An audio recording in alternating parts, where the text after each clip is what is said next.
Hello students, before start our study we take a pledge. I commit to be vigilant and bear in mind at all times the risk to myself and my colleagues from COVID-19.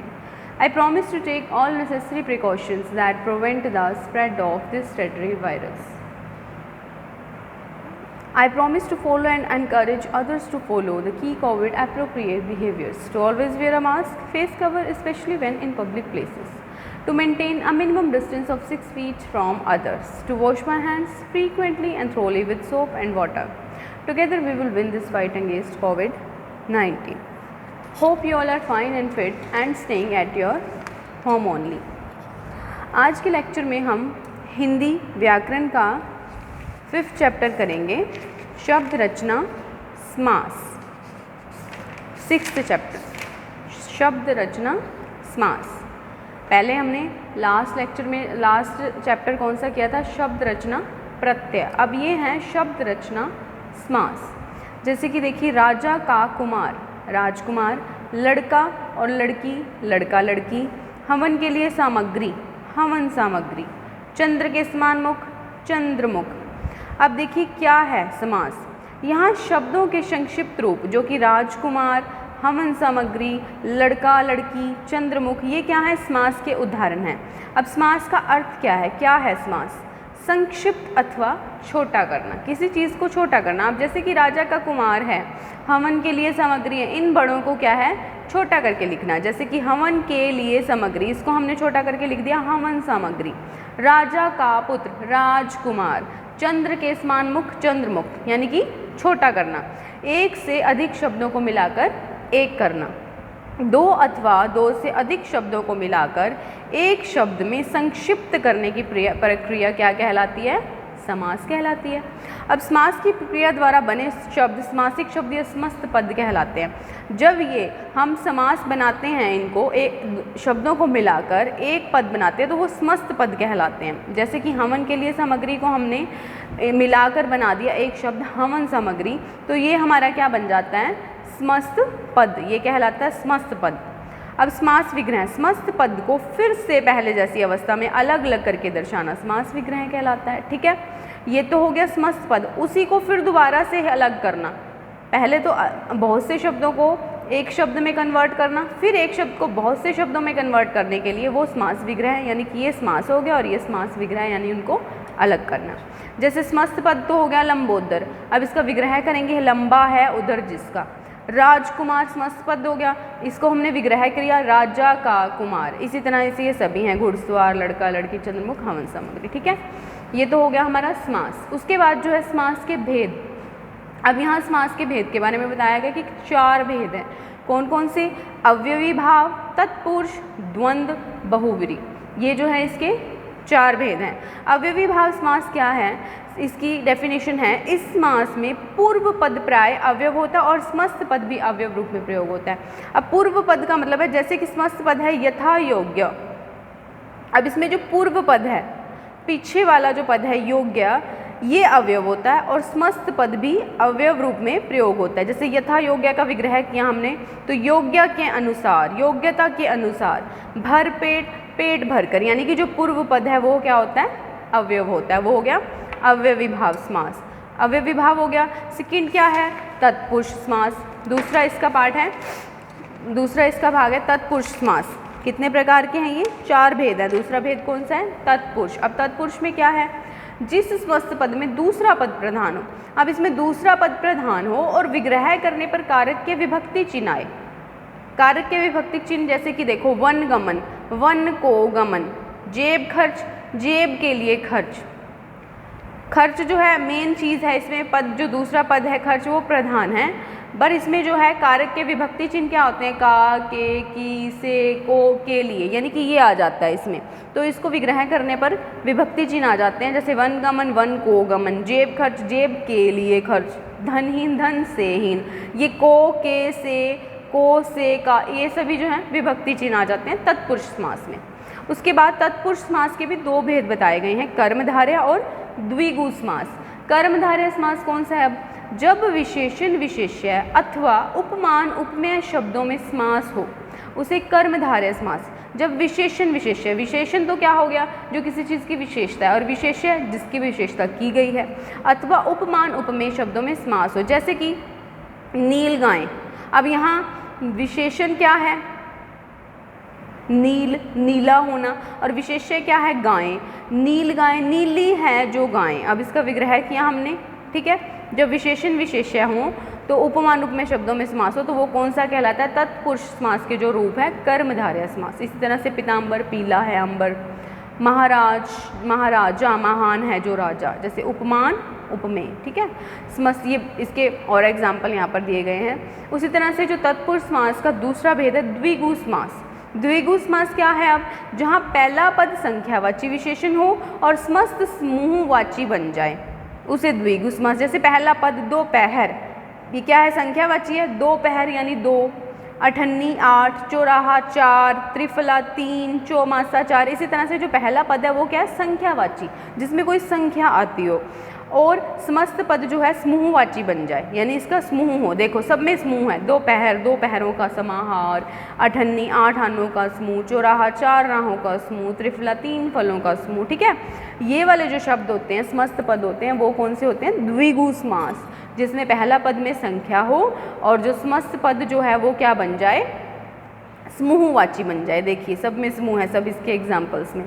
उसके बाद जो third हमारा था, इसके कितने थे, 4 पद थे। अव्यविभाव, तत्पुरुष, द्वंद्व, बहुव्रीहि। अव्यविभाव हमने पढ़ा, उसके बाद ये तत्पुरुष जिसके आगे 2 भेद हैं, कर्मधारय समास और द्विगु। उसके बाद थर्ड जो है द्वंद्व, द्वंद्व समास, जिस समास के दोनों पद प्रधान होते हैं और विग्रह करने पर, अलग करने पर और या अथवा एव लगता है, वह कौन सा है, द्वंद्व समास।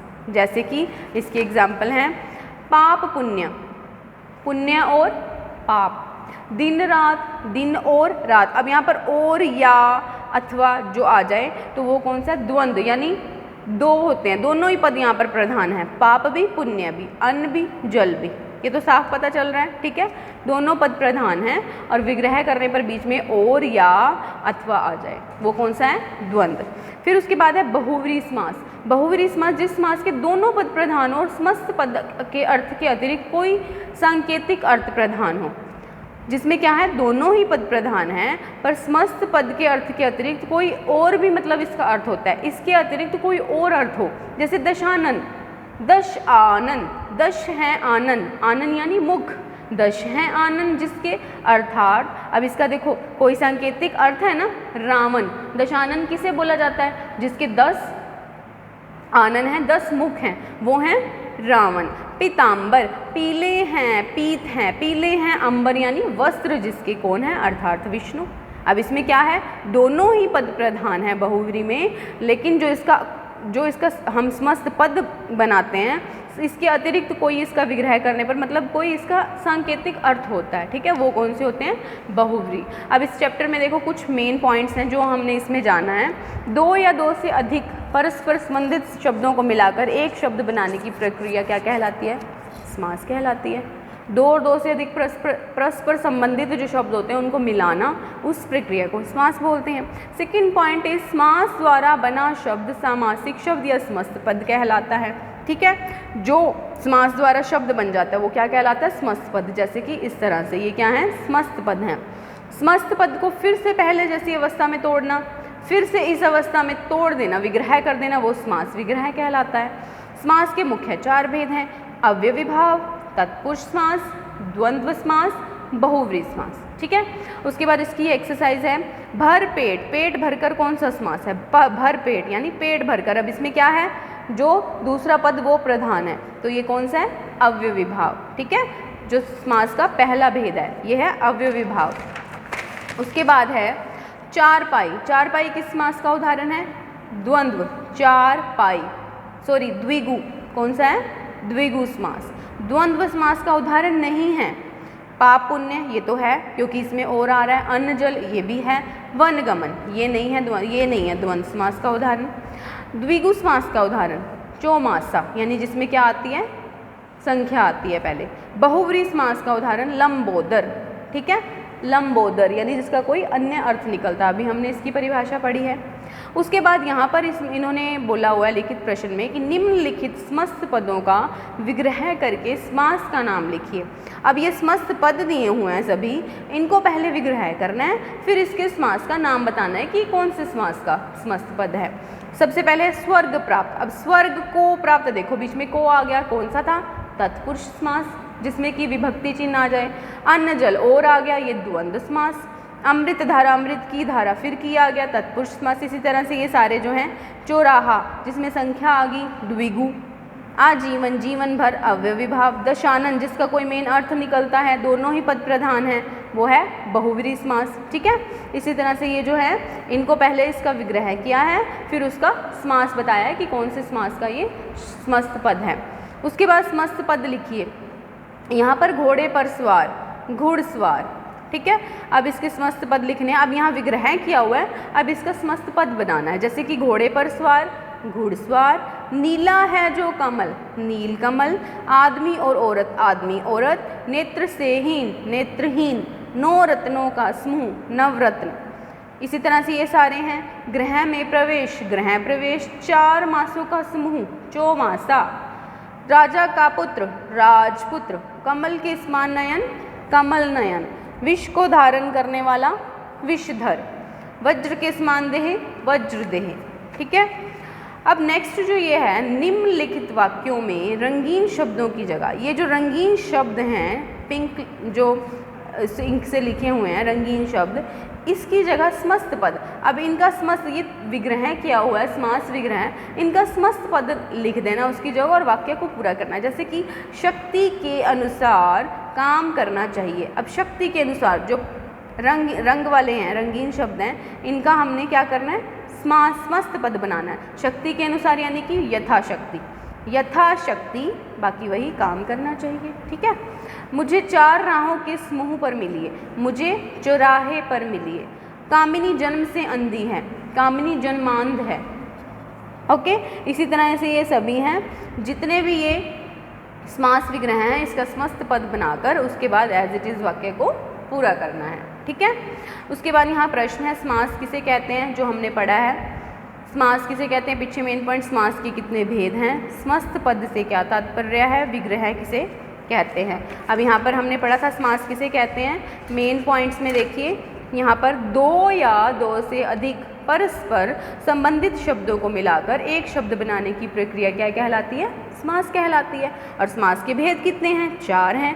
अव्यविभाव, तत्पुरुष समास, द्वंद्व समास, बहुव्रीहि समास। ठीक है, उसके बाद उन्होंने यहाँ पर पूछा है समस्त पद से क्या तात्पर्य है। समस्त पद क्या है?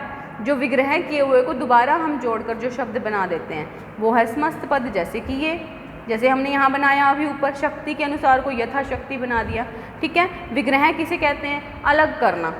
जो विग्रह है, जो शब्द है, उसको अलग करके वाक्य बनाना, वो हो गया हमारा विग्रह। ठीक है, ये तो थी आपकी इसकी कंप्लीट एक्सरसाइज 6 चैप्टर की। Okay, thank you students.